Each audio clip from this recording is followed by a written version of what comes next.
I would like to quickly point out that John the Mouse Video has a large selection of videos from North and South America for your viewing pleasure. Don't forget to hit the subscribe button. Now let's get into the cheese of the matter. 5, 4, 3, 2, 1.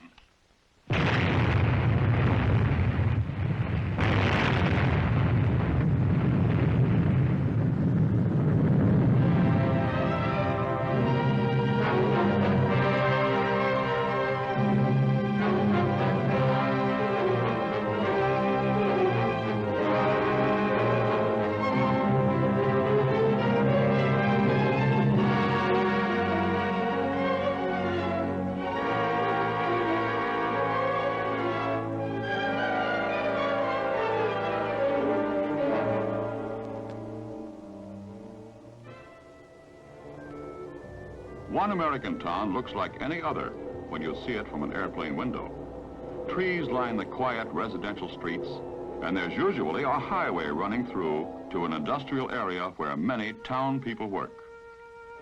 But in every town, you'll find houses like this, run down, neglected. Trash and litter disfigure the house and yard. An eyesore, yes, and as you'll see, much more. A house that's neglected is the house that may be doomed in the atomic age. What would happen to such a town if it were on the outer fringe of an attack directed at a nearby city?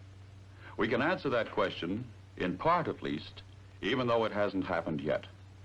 A series of civil defense tests were made to discover the effects of atomic heat on American homes. I am going to show you how protective measures can help guard your home against the heat effects of an atomic explosion.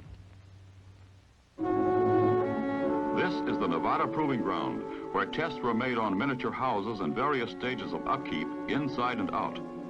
These tests were also made on common fire hazards like dead grass, old leaves, discarded newspapers, and fence structures. Here are 5 fences placed far enough from the explosion that they could survive the blast. The fences in the middle are built of decayed wood. Dry grass and litter simulate conditions you've seen in too many alleys and backyards in slum areas. The trash, litter, and dead grass are perfect kindling for the unprotected and unpainted wood of the fence itself. The moments tick away as we await the bomb and the fireball.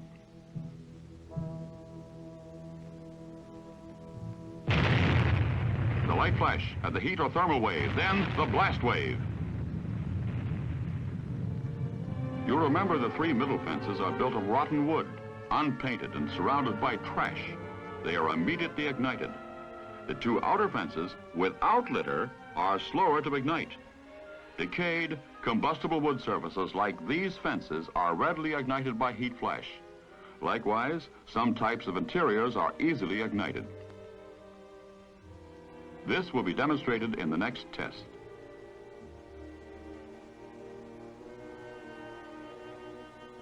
Here are 2 miniature frame houses, identical in structure, both in good condition and well painted outside. Sturdily mounted cameras in front of the houses are to record the effect of heat flash. Large windows purposely expose the interiors to the flash. In the house on the right, all the earmarks of untidy housekeeping. Newspapers and magazines lying about, and cluttered tables. Now the house on the left, identical to the other, but spick and span. Trash has been thrown away. Tabletops are tidy. 2 homes, one a fire trap, even under ordinary conditions. The other cleaned up and fresh with better, safer housekeeping, both ready for the test bomb.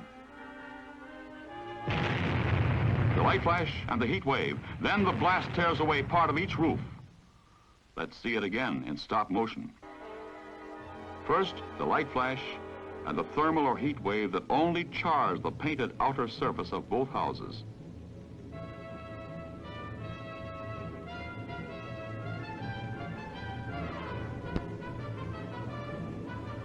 then the blast.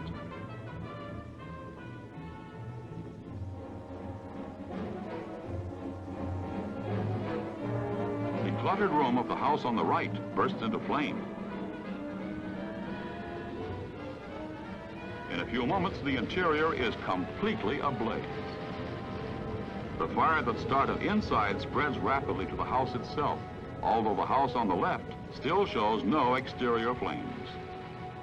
Now the house on the right burns as fiercely as if it had been deliberately fired with kindling.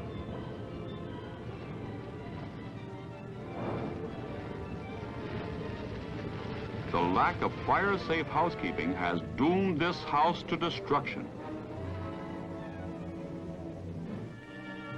In the other house, with its better, safer housekeeping, one small fire was readily extinguished afterward. Damage?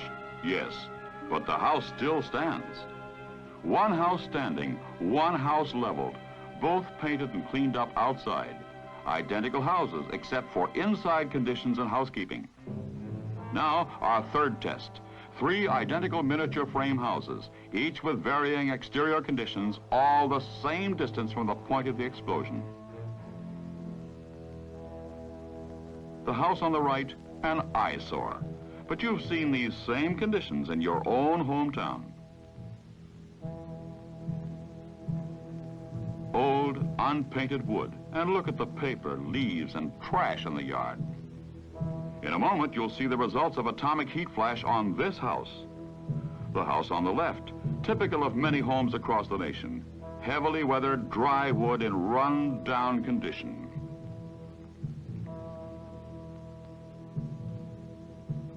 This house is the product of years of neglect. It has not been painted regularly. It's dry and rotten. A tinderbox ready to turn into a blazing torch. The house in the middle, in good condition, with a clean, unlittered yard. The exterior has been painted with ordinary, good quality house paint. Light painted surfaces reflect heat, and the paint also protects the wood from weathering and moisture damage. Let's watch the test now and see what happens under atomic heat.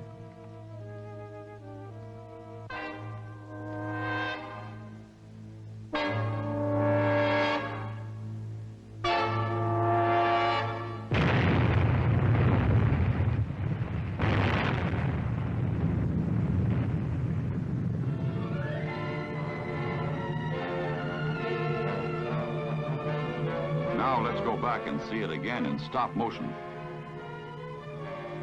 The light flash, the heat wave, and clouds of dust.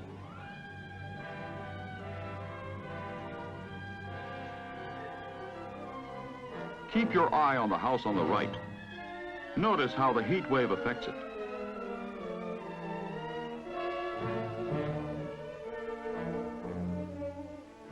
There's the fire starting in the trash surrounding the house. Now it spreads to the house itself.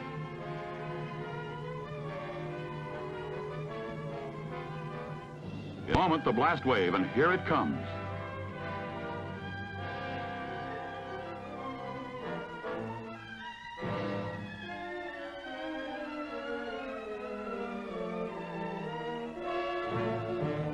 The house on the right is the first to ignite. The trash serves as kindling for the dry, weathered wood.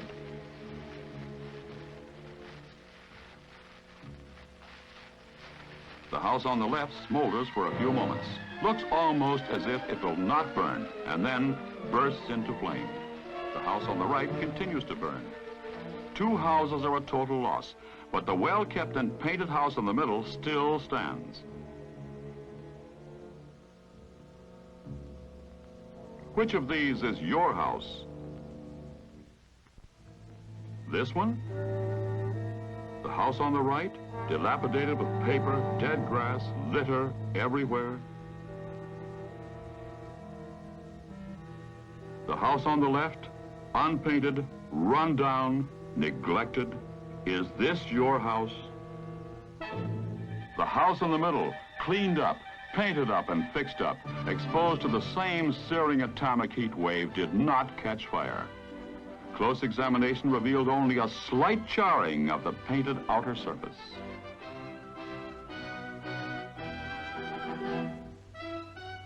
Yes, the white house in the middle survived an atomic heat flash. These civil defense tests have proven how important upkeep is to our houses and towns. Now it's up to us, the people, to take decisive action. All right, you say, what can I do about it? What can my community do? All over America, towns and cities are organizing local cleanup, paint-up, fix-up campaigns. Boy and Girl Scouts and school children of all ages are told how they can help by organizing teams to clean up alleys and backyards. See that you help by removing all of the litter, junk, old newspapers, and trash. They collect and pile up. Your community needs this help. Do those long-delayed repair jobs now. Trim your shrubbery and trees, weed and plant flowers. Keep your block cleaned up. Beauty, cleanliness, health, and safety are the 4 basic doctrines that protect our homes, our cities. You've seen the tests, you know the story. Join up with your friends and neighbors for a better, safer community. It's also good civil defense, which is everyone's responsibility. The dingy house on the left, the dirty and littered house on the right, or the clean white house in the middle. It is your choice. The reward may be survival.